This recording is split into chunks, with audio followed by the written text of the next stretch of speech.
Kan selalu pada saat kita mengambil sebuah keputusan dan kemudian memiliki sebuah perilaku berdasarkan keputusan yang kita ambil, itu bukan salah dan bukan benar loh Jem. Karena pada saat itu our mindset di umur itu kita menganggap ini adalah cara terbaik, yang paling baik. Iya mungkin ya. Tapi begitu kamu sudah berproses atau kita semua berproses ke hal-hal yang berbeda, kita melihat our past experience sebagai suatu hal yang lucu. I wish dulu gue begitu. Tapi kan at that certain period of time we don't have that kind of thought. Betul banget. Dan aku setuju. Maksudnya dalam artian ya udahlah. Jadi nggak bisa disalahin juga sebenarnya. Ya udahlah. It's a good lesson learned. Yes, betul. Dan itu mahal ya. Benar, mahal banget. Maksudnya kayak perjalanan idol tuh capek banget. Kebayang kayak saya. Legit. Dan untuk mendapatkan suatu exposure sebesar itu sebenarnya suatu privilege dan keberuntungan. Tapi memang pada saat itu aku belum bisa menganggap itu sebagai suatu keberuntungan. Jadi ya adalah miss-nya. Cuman gak apa-apa, sampai detik ini pun itu masih membawa keberuntungan kok ke aku. Kayak Jemima Challenge itu masih impactful banget untuk hidup aku gitu. Jadi aku masih senang-senang aja. Kamu berarti percaya dong bahwa seseorang untuk bisa meniti karir dan mencapai sebuah kesuksesan perlu mentor. Iya. So who is your mentor right now? To be honest, aku sampai sekarang masih belum ada mentor yang kayak specifically dari industri musik ya. Cuman memang ya seiring berjalannya waktu hidup aku ya mama emang mau gimana gitu. Maksudnya dia kan tinggal berdua juga dia yang emang bener-bener dulu pas aku dihukum, mentor aku adalah my half sibling. Jadi aku punya kakak half sister di New York. Dia juga hukum ngambilnya dan dia yang lumayan kayak ngasih aku tete bengek lah istilahnya gitu, kayak nih gitu. Dan pas masuk musik kayak gitu, karena semuanya even yang udah senior pun kayak punya kepentingannya sendiri gitu loh. Jadi emang ya busy kita with their own things. Iya, jadi kita juga nggak bisa expect kita akan diarahin kayak anak ayam gitu, nggak bisa sih gitu. Jujur nggak bisa sih. Jadi kayak lebih ke learning by doing, tapi ngelihat sekitar juga, belajar dari environment juga, lebih sering ketemu orang banyak biar bisa dapat insight banyak. Jadi lama kelamaan emang sering berjalannya waktu mau nggak mau aku harus belajar dengan diriku sendiri gitu. Tapi ya lebih hati-hati, lebih pelan-pelan kalau ngambil keputusan, lebih cermat kayak gitu sih. Jadi ada darah dari opungmu, dari sisi your mother yang memang punya darah seni musik. Terus dari your father, Black American yang tinggal di New York, itu juga kakeknya juga music. Kakek aku. Ya, jadi mereka berdua sayangnya sudah meninggal ya guys gitu. Jadi saya juga mau minta arahan juga nggak bisa ya. Waktu itu sempat aku sedih banget. Jadi kalau misalkan buyut dari pihak mama kan memang sudah meninggal. Cuman grandpa aku belum meninggal waktu aku SMA. Jadi aku tuh suatu hari punya mimpi pengen ke US, ketemu dia, belajar banyak soal musik and stuff. Dulu tuh aku masih pokoknya impiannya Broadway abis, maksudnya kayak cocok banget. Gue pengen banget di New York dengan Broadway dan semua halnya gitu. Terus tiba-tiba grandpa meninggal pas aku mau masuk kuliah SMA kelas 2 deh. Jadi belum sempat ketemu in person. Belum sempat ketemu. Wah, itu aku bahkan jauh lebih lama nangisin grandpa meninggal dibanding papa aku meninggal. Asli, karena aku ngelihat grandpa tuh ya kayak role model gitu loh pada saat itu, pada saat SMA kelas 2. What music?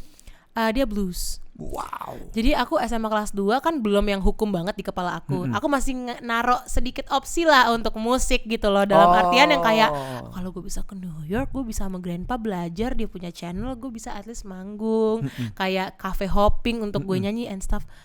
Pas dia meninggal, hancur loh itu, semua impian itu hilang. Legit kayak wow, and I cried like for 3 days straight.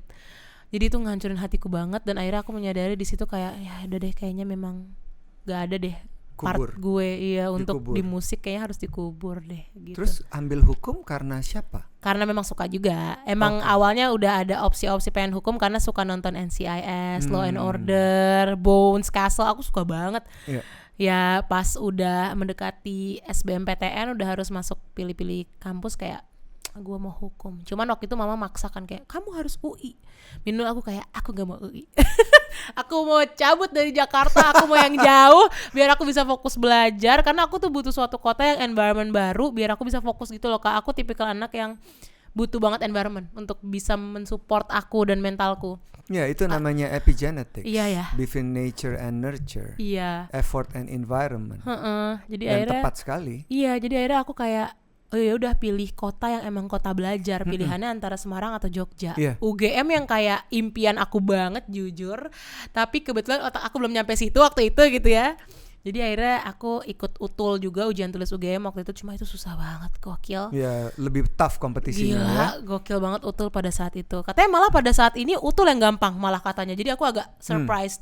But anyway, aku akhirnya ikut SBM. Pilihan pertama aku tuh Undip Hukum, kedua aku UNS Solo kalau nggak salah Hukum. Yang terakhir baru mama bilang harus ada ya satu Jakarta. Masa nggak masukin Jakarta? Katanya gitu kayak, oke, UPN. Dan itu juga yang membuat kamu cum laude because of that environment. Iya, benar banget. Ya, kan? Jujur benar banget.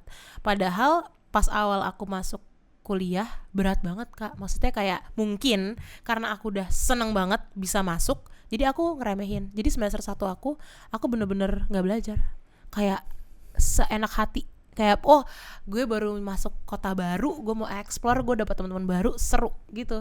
Jadi otak untuk memperjuangkan kampusnya kayak hilang. Tapi puji Tuhannya by the end of the semester IPK aku kan banget kan. Terus temen aku datang ngomong kayak ngatain aku, malah legit ngatain aku, haha goblok lu IPK cuma segitu kayak gitu. Tapi itu malah nge-trigger aku untuk kayak gue nggak bisa diremehin lagi. Kayak gue harus, pokoknya ever since aku semester 2 sampai kelar belajar gila-gilaan, bahkan ikut kompetisi yang kayak aku bilang demi aku sibuk, environment aku pure emang bener-bener untuk akademi gitu kan. Udah deh, akhirnya puji Tuhannya nyampe cum laude. So you, at this particular time you don't have a mentor, but you have so many figure ya, atau idol or inspirator. Benar. Siapa sih orang-orang yang hidup di kepalamu ya sebagai your role model in singing, kalau music industry? Aku saya tahu satu. Siapa tuh? Whitney Houston? Enggak. Enggak lagi. Oh enggak, masa? Enggak lagi. Padahal kemarin kamu nyanyi lagu dia. Enggak. Aku agak gimana ya ngejelasinnya? Aku tuh tipikal orang yang emang kalau misalkan nih kayak Whitney Houston, aku bangga banget sama pencapaian dia di musik segala macam. Cuman memang kisah hidup dia itu membuat aku juga deg-degan gitu. Jadi kadang kalau aku bias itu banget, jangan dicontoh. Iya.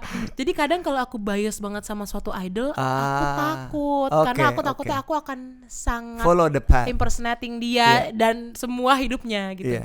Jadi dari dulu memang mama ajarin comot-comot aja baiknya. Kayak aku dari kecil aku nyomot baiknya Michael Jackson. Kayak gimana dia perform gila-gilaan, dia cinta banget sama musik. Gimana dia gokil semua stage act dia dan semuanya. Terus aku gede, aku nontonnya Glee. Di Glee kan banyak banget bias yang bisa aku ambil. Kayak ada Rachel, kalau tokoh-tokoh ada Rachel, ada Santana, ada Mercedes, yang kayak mereka tuh secara vokal gokil. Terus aku belajar banyak dari cara mereka improve, terutama kayak pecah suara. Itu aku belajar banyak dari musicals kayak gitu. Terus pas aku udah mulai gede, udah mulai ngerti apa itu musik yang emang bener kayak gimana sih lu mau bikin musik, apa musik lu tuh mau arah kemana, mau buat orang kayak gimana. Aku banyak dengerin almarhum Bung Glenn. Terutama dia punya concert, dia suka upload di YouTube waktu itu. Aku suka banget setiap kali dia selesai konser, bahkan dia kasih suatu kata-kata mutiara yang membuat orang tuh bisa sampai nangis mendengar itu. Mungkin pada saat itu, malam itu, pada saat konser itu, orang itu butuh banget dengar itu, dan itu keluar dari mulut dia. Dan during his whole concert, pada suatu malam itu bener-bener yang kayak ngerubahin hidup orang, a life changing experience gitu. Wah, aku pengen banget punya musik-musik sekuat musik dia gitu, berbicara kepada banyak orang. Udah deh, akhirnya kayak aku nge-compile aja semuanya. Jadi dengan kemampuan musical, dengan stage act, dan dengan gimana musik aku mau jalan, mungkin aku bisa bilang mereka adalah bias terkuat aku sih this far. Gitu your sih. Inspiration. Mungkin sekarang Sabrina Carpenter. Enggak kayak aku suka banget gimana dia bisa nge-muse kayak anak-anak Gen Z, kayak dia bisa diambil sih vibe dia, kayak aku bisa belajar dari dia. That's Seru nice. banget sih. Jadi kan ketika kita punya role model, ada benchmark Yes. yang kita lihat ya, di Betul. luar dari our capacity. Betul. Itu kan jadi guidelines. Iya. Dan your mom bener banget. Iya. Ya, ambil dikit-dikit. Kalau nggak jadi Iya. imitating dong. Iya, benar Jadi banget. imitating. Kalau sekarang nih, ceritain sedikit dong tentang single 1, single 2, single 3 sampai single Kamu Tak Sendiri. Oh, Ceritain oke. dulu. Is it like really representing yourself, your soul, your spirit? Jadi single pertama aku itu Separuh. Separuh ini Jemima banget. Jemima banget dalam artian sisi balladnya Jemima tuh ada semua di Separuh. Karena mungkin single itu tuh kisah aku sendiri.